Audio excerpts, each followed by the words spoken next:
अंतिम सप्ताह में है। 2022 बस आने ही वाला है। आप सभी 2022 के स्वागत की तैयारी में जुटे हैं, लेकिन उत्साह और उमंग के साथ ही ये समय सचेत रहने का भी है। आज दुनिया के कई देशों में कोरोना के नए वेरिएंट ओमिक्रॉन की वजह से संक्रमण बढ़ रहा है। भारत में भी कई लोगों के ओमिक्रॉन से संक्रमित होने का पता चला है। मैं आप सभी से आग्रह करूंगा कि पैनिक न करें। हां, सावधान रहें, सतर्क रहें, मास्क उसका भरपूर उपयोग करें और हाथों को थोड़ी थोड़ी देर पर धुलना, इन बातों को हमें भूलना नहीं है।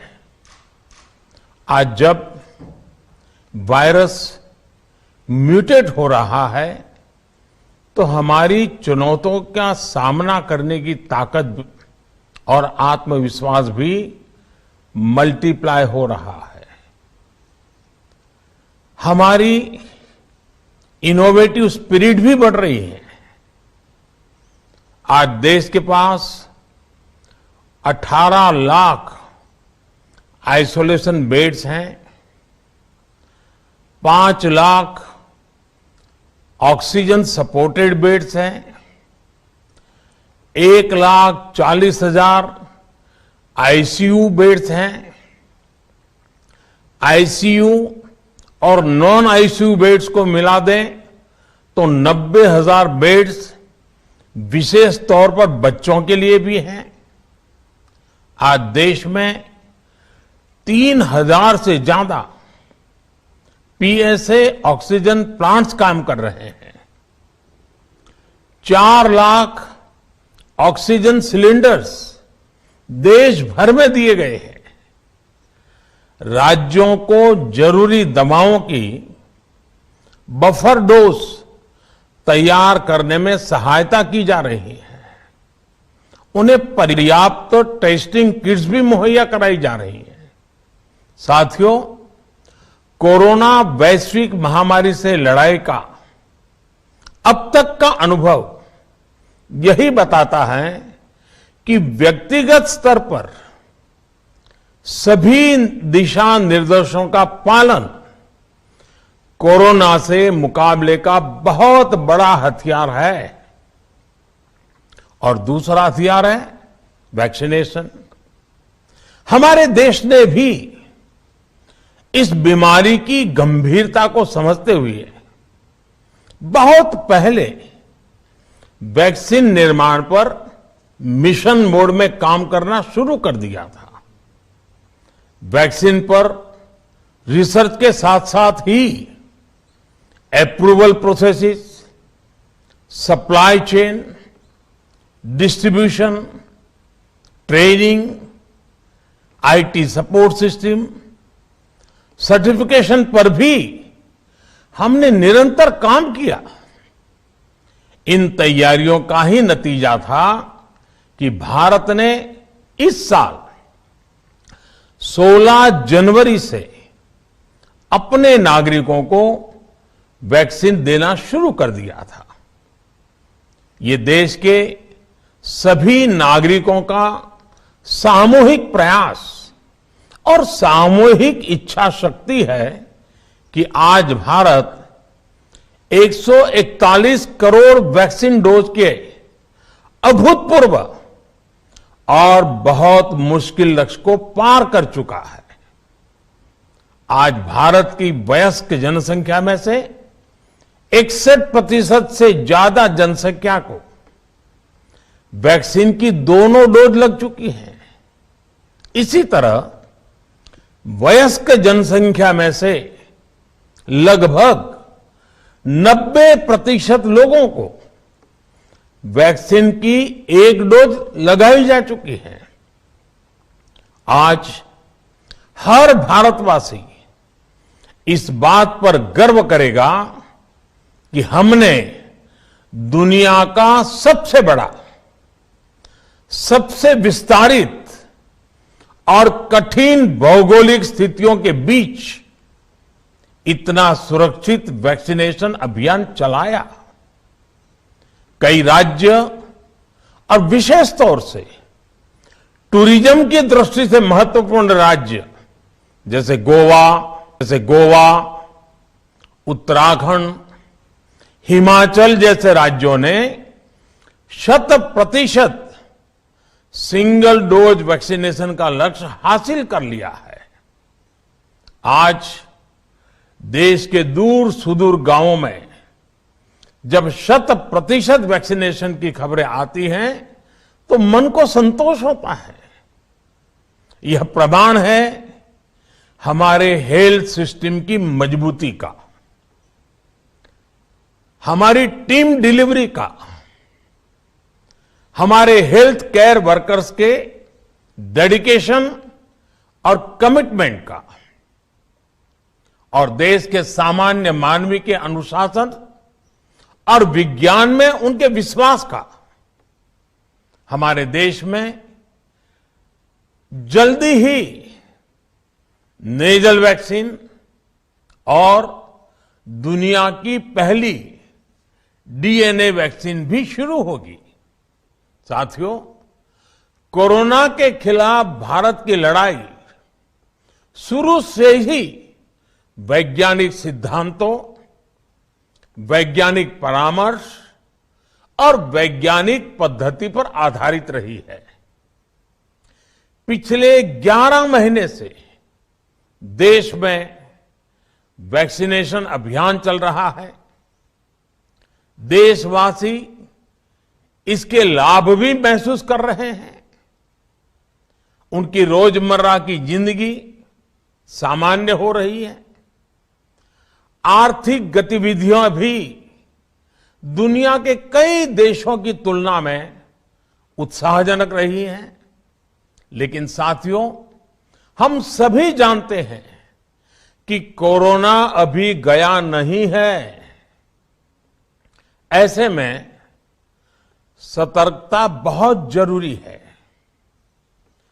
देश को सुरक्षित रखने के लिए, देशवासियों को सुरक्षित रखने के लिए हमने निरंतर काम किया है।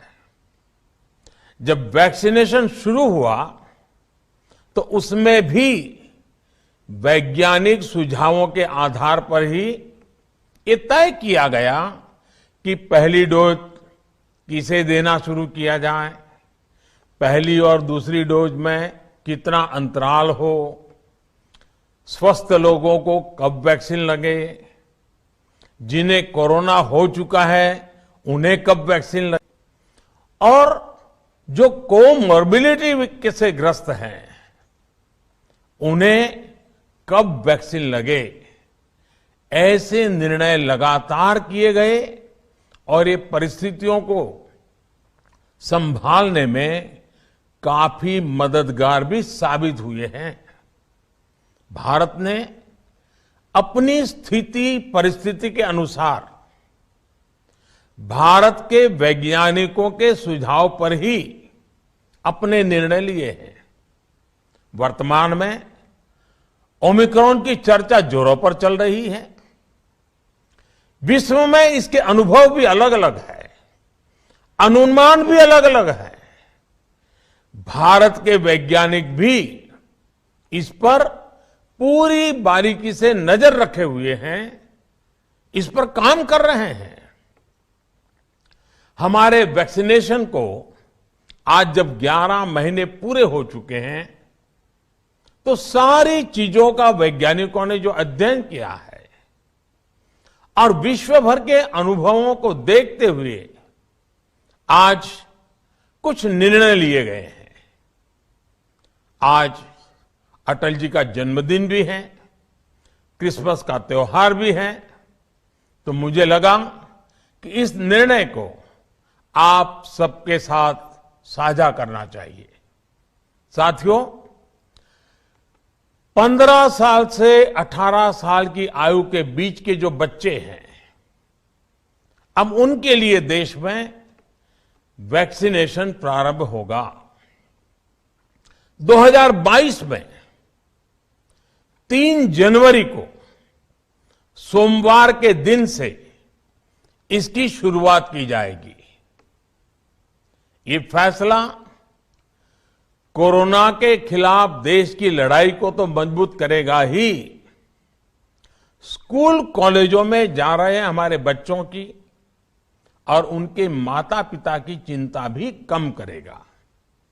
साथियों, हम सबका अनुभव है कि जो कोरोना वॉरियर्स हैं, हेल्थ केयर और फ्रंटलाइन वर्कर्स हैं, इस लड़ाई में देश को सुरक्षित रखने में उनका बहुत बड़ा योगदान है। वो आज भी कोरोना के मरीजों की सेवा में अपना बहुत समय बिताते हैं। इसलिए पोषण की दृष्टि से सरकार ने निर्णय लिया है कि हेल्थ केयर और फ्रंटलाइन वर्कर्स को वैक्सीन की प्रिकॉशन डोज भी प्रारंभ की जाए। इसकी शुरुआत 2022 में 10 जनवरी सोमवार के दिन से की जाएगी।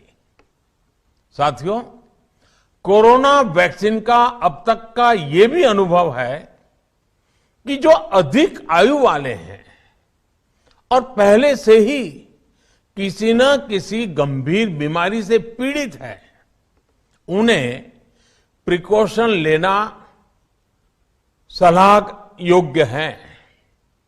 इसको ध्यान में रखते हुए 60 वर्ष से ऊपर की आयु के कोमॉर्बिडिटी वाले नागरिकों को उनके डॉक्टर की सलाह पर वैक्सीन की प्रिकॉशन डोज का विकल्प उनके लिए उपलब्ध होगा। ये भी 10 जनवरी से प्रारंभ होगा। साथियों, मेरा एक आग्रह है कि अफवाह, भ्रम और डर पैदा करने के जो प्रयास चल रहे हैं, उनसे बचना चाहिए। हम सभी देशवासियों ने मिलकर अब तक दुनिया का सबसे बड़ा वैक्सीनेशन अभियान चलाया है।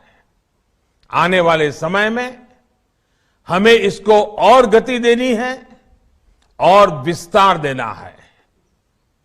हम सभी के प्रयास ही कोरोना के खिलाफ इस लड़ाई में देश को मजबूत करेंगे। आप सबका बहुत बहुत धन्यवाद।